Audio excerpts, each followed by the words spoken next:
Hi guys, Michael Abayimi here.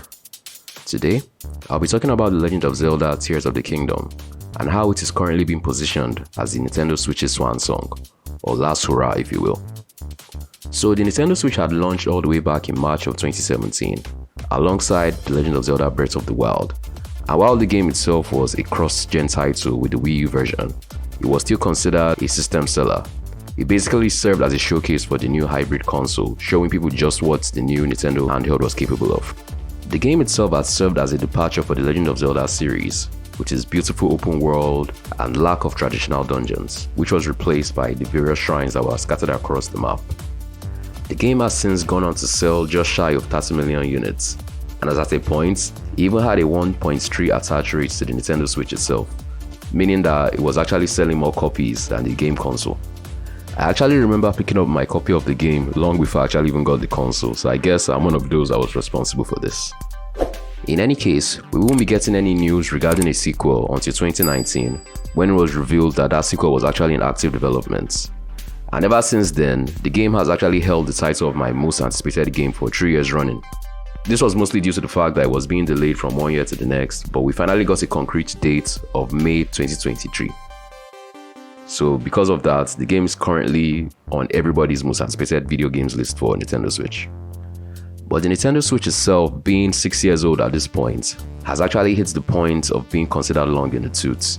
It is actually believed that it has hit its hardware limits when you look at the performance of recent games like Pokemon Scarlet and Violet, and even other Zelda games like Hyrule Warriors Age of Calamity specifically. This was a game that suffered from a lot of frame rate dips and issues of that nature. So right now, a lot of people are actually wondering if this new Zelda game is going to be able to take full advantage of the Nintendo Switch. Because when Breath of the Wild launched back in 2017, a lot of people conflated as many frame rate issues with the fact that it was being developed for two consoles concurrently. They also had to develop the Wii U version along with the Nintendo Switch version. But right now, Tears of the Kingdom is being built from the ground up for the Nintendo Switch. So I'm actually curious to see just how true those claims would prove to be today. Like, is the game going to launch and still be able to perform relatively smoothly? Only time will tell. But regardless of how Tears of the Kingdom performs when it releases later this year, a lot of people will still like to know what else Nintendo has planned and what else it has slated for the rest of the year. The recent Nintendo Direct actually gave us release dates for games like Pikmin 4, but beyond that, nothing else is really slated at the moment. So right now, a lot of people are actually under the impression that Tears of the Kingdom could very well be the last AAA game released for the Nintendo Switch. But knowing Nintendo and the fact that they always like to have a few aces up their sleeve, I actually believe that we can still expect them to shock everyone with some unexpected releases. One game that is currently announced but still doesn't have a concrete release date is Metroid Prime 4. The game was first unveiled during a Nintendo Direct all the way back in 2017.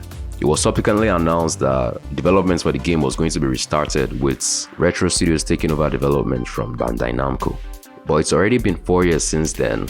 And even though we've gotten other Metroid games like Metroid Dread from 2021, a lot of people are still expecting Metroid Prime 4 to resurface very soon. This is especially true in the wake of the recent release of Metroid Prime Remastered, which was shadow dropped during the most recent Nintendo Direct. And judging by the quality on display from the game, it looks like the guys at Retro Studios are really going to knock everything out of the park with the forthcoming release. Because the game is exceptional. Like, it goes above and beyond what you would call a typical remaster. This is somewhere between a remaster and a full-on remake. So judging by the love that's gone into this particular release, it's looking like we can expect Metroid Prime 4 to even be one of the best games ever released on the Nintendo Switch. A lot of people are also expecting Nintendo to capitalize on the forthcoming release of the Super Mario Bros. Movie with a tie-in game of sorts. Because it's been a while since we actually got a mainline Super Mario video game. The Nintendo Switch had Super Mario Odyssey in its launch year, and since then we've only gotten other mainline games like Bowser's Fury. So right now everything is primed for Nintendo to release another Mario game. So what form this particular Mario game will take is anybody's guess. Right now they have so much to pull from. They could easily go the direction of doing a Super Mario Odyssey 2, or they could even go the Galaxy route and give us a Super Mario Galaxy 3. So, but then again, when you look at the performance of Mario games in general, the 2D games always tend to outsell the 3D games. So who knows, maybe they are probably looking into it and probably have a 2D game planned instead.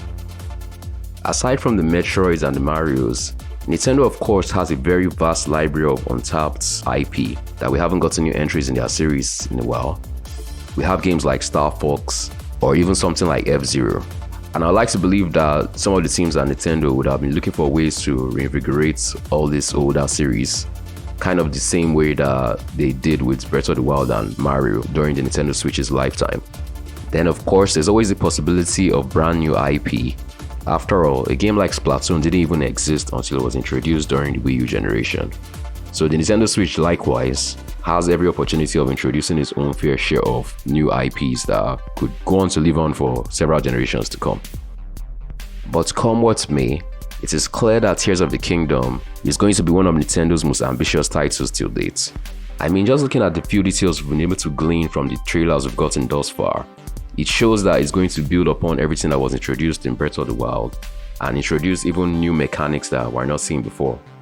The new game looks like it will have a greater focus on traversal, with them showing both a sky region and the land region and even an underground region. So going by the already enormous scope of the previous game, it's looking like this one is going to be almost 3 times the scope of the last one. In any case, these are just my thoughts on Tears of the Kingdom and how I feel it might not necessarily be the last AAA game we get from Nintendo during the Nintendo Switch lifecycle. What do you think about the possibility of getting other surprise releases from Nintendo this year? Let me know in the comment section down below. Don't forget to like this video if you enjoyed watching this discussion, or to subscribe to the channel with notifications turned on if you'd like to see more discussions like this in the future. And until the next one, this is Michael, signing off.